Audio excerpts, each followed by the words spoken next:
Hello there, weird and wonderful world of YouTube. This is Unity Reviews, and this week I'm going to review the American comics that were released on the 17th of December 2014. Let's start off with Batman Eternal issue 37. This week's issue definitely felt like a departure from previous weeks.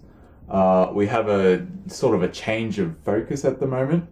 Selina Kyle, aka Catwoman, is enjoying the luxury of her new position as the Kingpin of Gotham, or I guess the Crime Lord of Gotham. In this issue we kind of see her lurking in the shadows and I guess gathering information at the moment. We also see the aftermath of Detective Jim Corrigan putting enchantments on the armor of Batwing. These enchantments on his suit seem to be bringing out spirits and stuff wherever he goes. I believe that segment of Batman Eternal was written by Ray Fawkes, who is kind of DC's resident supernatural guy. And so it's interesting to see those kind of twists, you know, the supernatural stuff, now being embedded into the lore of Batwing. Kind of adding a new side to Batwing. Interesting occurrence in this issue, Killer Croc identifies with Batman. He says he can smell one of his own, that is, a man with nothing. So these hints are kind of being dropped in this book that Batman's kind of running low at the moment, and the characters detect that. And I guess I would suggest that he's nearly empty. Villains are assembling. It's that kind of villain team up, take over Gotham, that Batman narrative. I like how Bane kind of scoffed at the idea at first. I guess ultimately he did agree, you know, because Scarecrow offered him enhancements to his venom. But still, Bane is a bit of a boss, and I like how he kind of rejected them as though he doesn't need their help. He even says at one point in this issue, Bane is perfection. Overall, this issue is about alliances. There are villain alliances being formed, and Catwoman at the end of the book seems to have offered an alliance to Batman, which in his desperate position at the moment, he might just need to take that. That is, he might just need to take that offer. In my opinion, the art was kind of off-putting a couple of times in this issue, especially with the appearance of Batman. I guess his mask and his face, they just look kind of awkward a couple of times.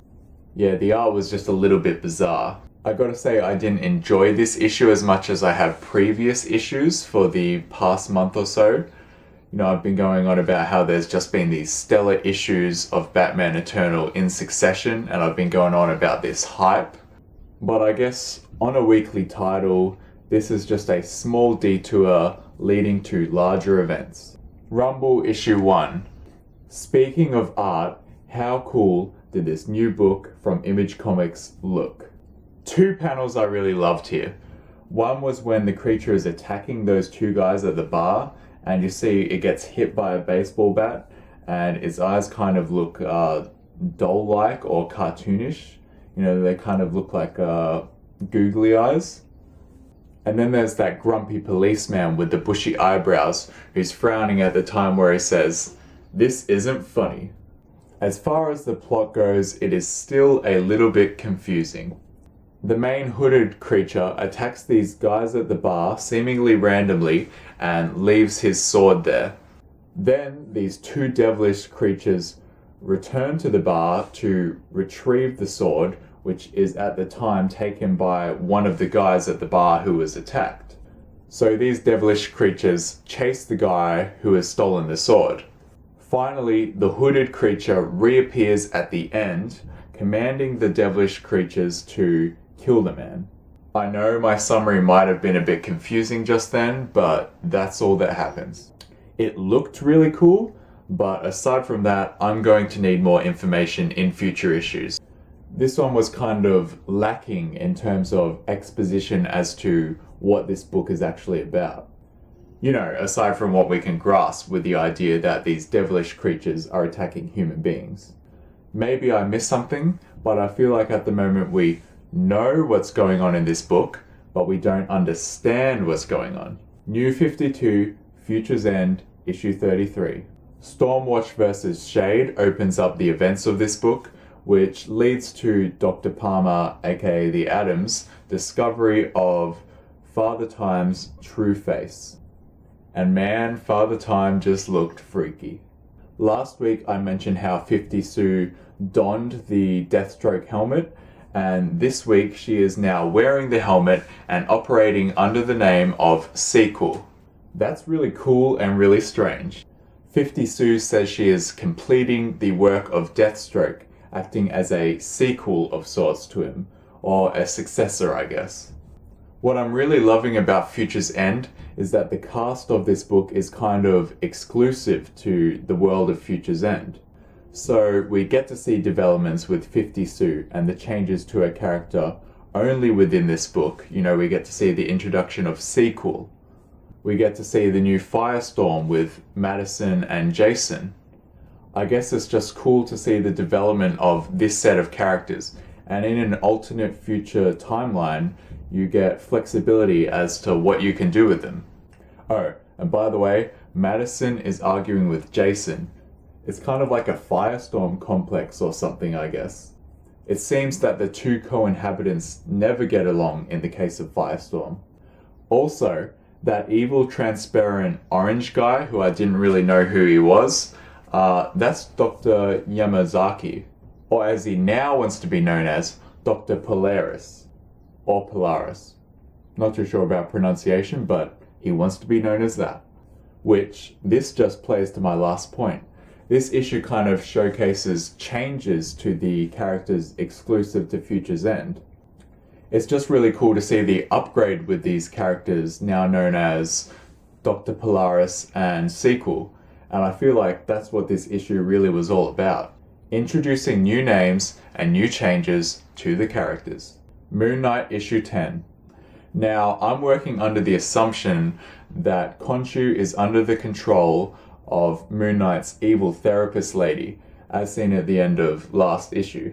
You might think, of course you can assume that. That's how a linear comic book works.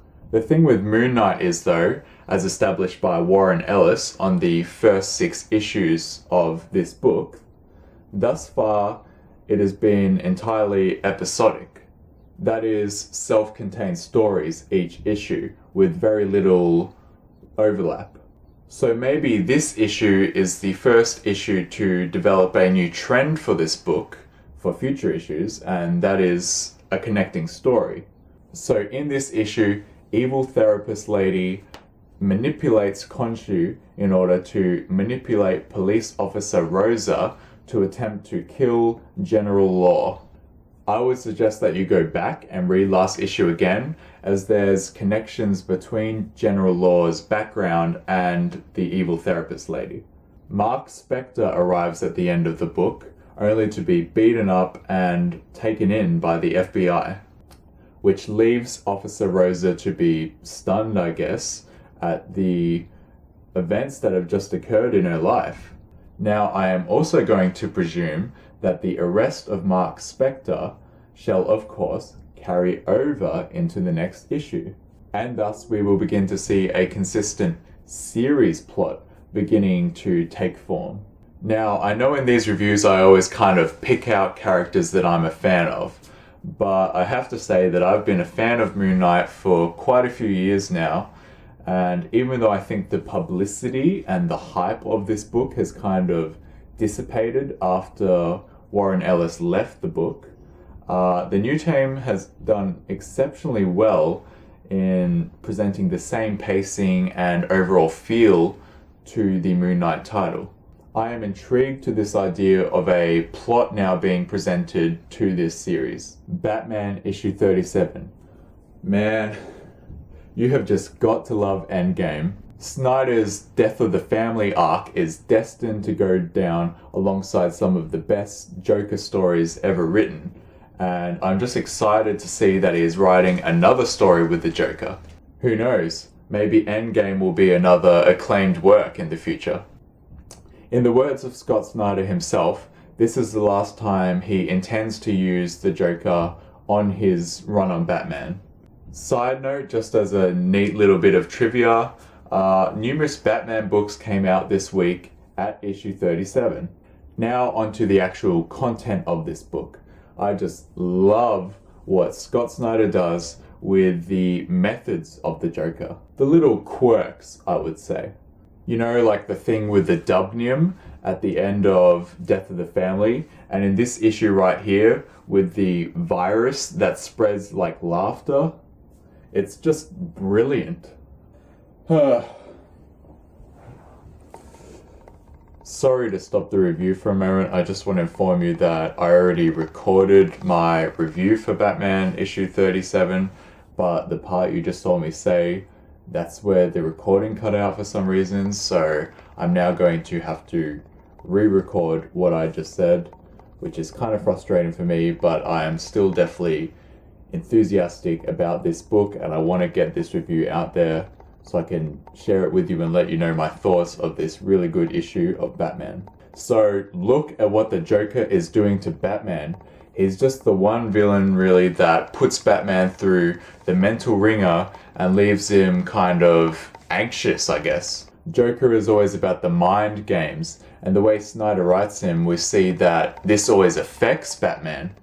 I mean, the stuff he did reenacting the death of Bruce Wayne's parents, oh man, that was just chilling. The Joker just messes with Batman to the point that we read in Batman's inner monologue, he's just trying to restabilize himself. You know, we read him say things such as, "Look it in the eyes, look him in the eyes." There's this theme recurring throughout Endgame of Batman needing to come face to face with the Joker. The idea is that the Joker's eyes never twitch and they never falter, which Batman perceives it as though Joker is inhuman. It's just like how Alfred describes the virus that Joker is spreading as being unnatural. That's a great word to denote who the Joker himself really is. He is unnatural. The Joker has power over Batman. Whenever he appears, it's always with the upper hand. In The Death of the Family, Joker was attempting to establish a connection with Batman, an intimate bond. And when Batman rejected that notion, it's as though Joker felt smited. And after being smitten, we see in Endgame his retaliation. We see the Joker now beginning to lash out. It's just like Joker himself says at one point in this issue, maybe just this one time, this isn't a joke. Whoa. Oh my goodness. Here's my interpretation of the stuff with Joker's old or real face. It's like he has taken that face and that side of himself off.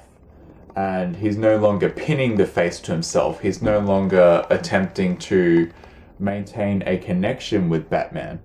Instead, he has taken that face off and shown Batman, this is who I truly am, and this is what I am truly capable of. The Joker continues to be the best villain in comic books, period. We don't know a lot about Joker's backstory, you know, some kind of story that would add complexity to his character. We don't have that sympathetic human aspect that is typically presented in a villain's backstory. You know, that whole complexity of, yeah, he's doing evil things, but that's because of this complicated moral dilemma. You know, he's who he is today because of this complex situation that happened to him in the past. That's not the case with the Joker. The Joker is simply, purely evil. The Joker is unnatural. And of course, Scott Snyder's Batman is greatness.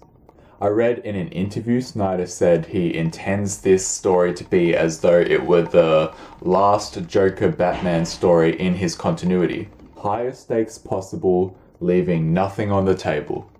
This story arc Endgame, it is Scott Snyder's endgame to the Batman-Joker relationship. And I personally cannot wait to see what story he tells us with this story arc. Now, every week I read a couple of extra comic books that I just don't have time to review, so there are books that were released this week that I would recommend you check out still. So these other books that came out this week, we have Godzilla Cataclysm, issue 5. You know, in this book we got Destroyer, we got that Cullen Bunn greatness. We also have Scarlet Spiders, issue 2, and Trinity of Sin, issue 3. I am reading these books, but I'm not really loving them at the moment. Drifter, issue 2, which is an interesting new title. And finally, The Wicked and the Divine, issue 6, which has an awesome premise and a really unique delivery. So that's this week in American comics. If you've made it this far in the video, thank you very much. I would definitely appreciate it if you could like the video or drop a comment or even subscribe. I'm trying to develop this channel, Unity Reviews, and your reception and your feedback would both be appreciated and encouraging. So thank you for watching. Check back next week for more American comic book reviews. See ya.